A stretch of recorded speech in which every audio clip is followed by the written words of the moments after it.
Have you ever found yourself in that agonizing, beautiful, frustrating gray area with someone? You know the one, where every conversation feels electric, every shared laugh feels intimate, and you catch yourself thinking about them at the most random times. But when you try to define what you are, the only word that fits is friends. Nothing is defined, nothing is promised, and that big, heavy question, what are we, just hangs in the air, too terrifying to actually say out loud. If this sounds familiar, I want you to know you're not crazy for feeling it. And here's the most powerful part.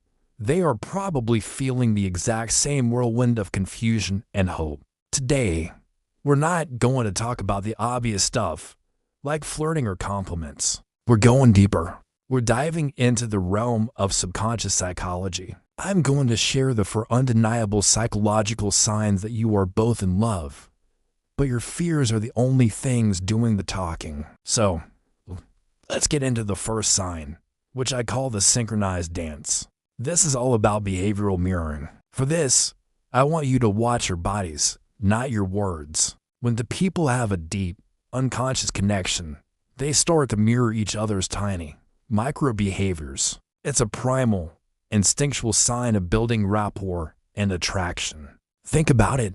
You take a sip of your coffee, and 3 seconds later, without even thinking, they do too. They lean forward to tell a story, and you find yourself leaning in to match their energy. You cross your legs, and a moment later, you notice they've done the same. It's like a silent, rhythmic dance happening just below the surface of your awareness. Psychologists call this the chameleon effect. It's our brain's subconscious way of saying, I am on your side. I am like you. I am with you. When you start noticing this pattern happening consistently, over and over again, it's not a coincidence. It's your nervous systems communicating on a level that words can't touch, signaling a deep, comfortable alignment.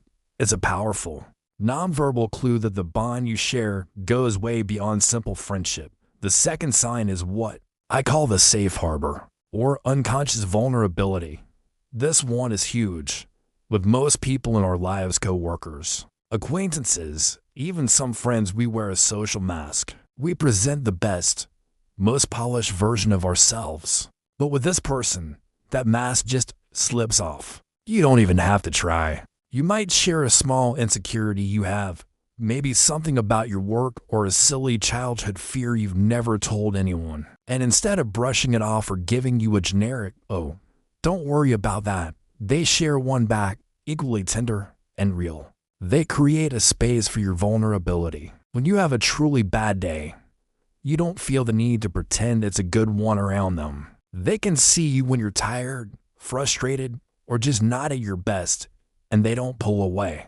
In fact, they lean in with a quiet, steady presence that says, it's okay, I'm here. This creates a psychological safe harbor between you two. It's the fertile ground where real intimacy begins to grow. When you can be your most imperfect, unfiltered self and feel genuinely accepted, not just tolerated, you're experiencing the foundation of love, not just friendship. It's a sign that your connection is built on something solid and true. Sign number 3 is the invisible thread, which is all about the constant connection you feel. You could be in separate rooms at a party or miles apart going about your day, and you still feel tethered to them. There's this silent, constant awareness of each other that just exists. You'll find your eyes locking across a crowded room for just a second, but in that second, you share a private joke or a moment of understanding that no one else gets. You see something hilarious online, and they are the very first person you think of sending it to.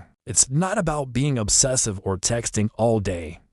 It's more subtle than that. There's this low-grade, constant psychic hum of you in their mind and them in yours. It's like they have a permanent tab open in the browser of your brain. You're not just a name in their contacts list.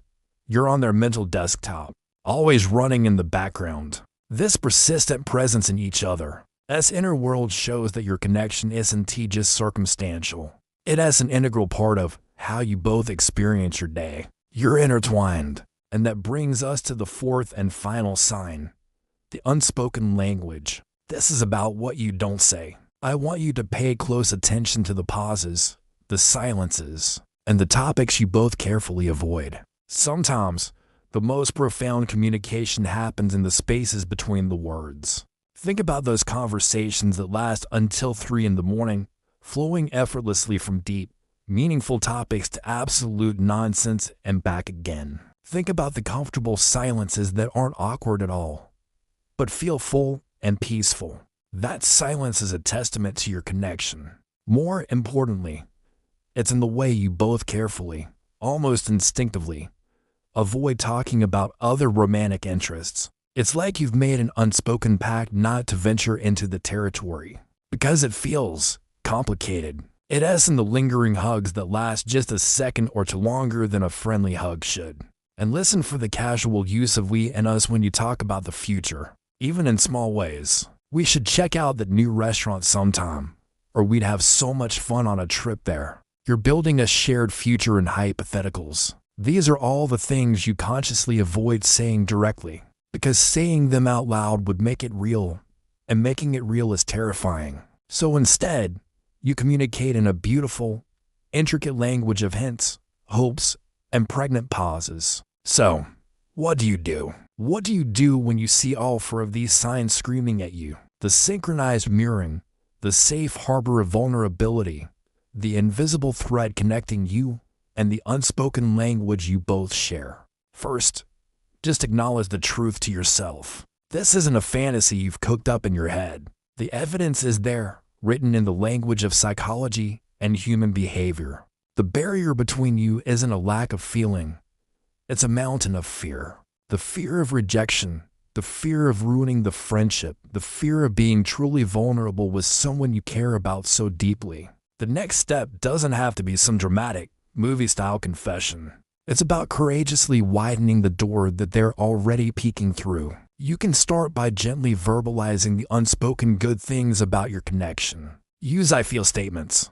These are about your experience, not demands about the future. You could say something like, I just have to say, I always feel so comfortable and completely myself when I'm around you. Or, our late night conversations are honestly my favorite part of the week. See what you're doing? You're not asking a question they have to answer. You're simply reflecting the reality of your connection back to them. You're giving them a safe, low-pressure opportunity to respond.